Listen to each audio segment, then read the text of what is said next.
Inakusahan ni Vice President Sara Duterte si House Speaker Martin Romualdez at House Appropriations Committee Chairman Zaldico ng pagkontrol umano sa national budget. Sabi ni Duterte, may mga kongresista umanong lumapit sa kanya noong 2023 para humingi ng bahagi nila sa 5 billion pesos na nakalaan sa pagpapatayo ng classroom ng Department of Education. Nang hindi raw siya pumayag, lumobo ang budget sa 15 billion pesos sa aprobadong national budget. Pero ang idinagdag, hindi raw kontrolado ng DepEd kung paano gagastusin. Hininga namin na pahayag ang tanggapan ni Romualdez pero wala pa silang pahayag sa ngayon. Tinawag naman ni Ko na panluloko ang sinabi ng bise. Nagpasaring din siya kaugnay sa paggamit ng confidential funds noong 2022.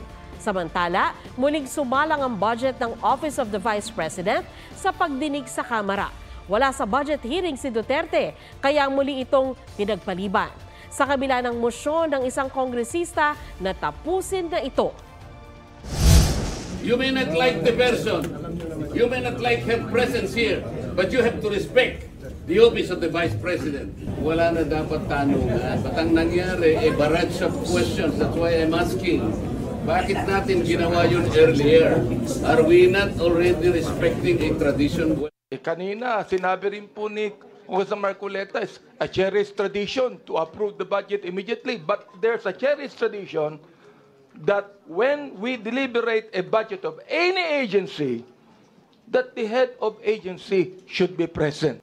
Masyado tayong naging mabait, Madam Chair. And I would think that it is time for us to realize that we should not allow any head of agency to further insult the authority of Congress. Huwag magpahuli sa mga balitang dapat ninyong malaman. Mag-subscribe sa GMA Integrated News sa YouTube. Sa mga kapuso abroad, subaybayan nyo kami sa GMA Pinoy TV at sa www.gmanews.tv.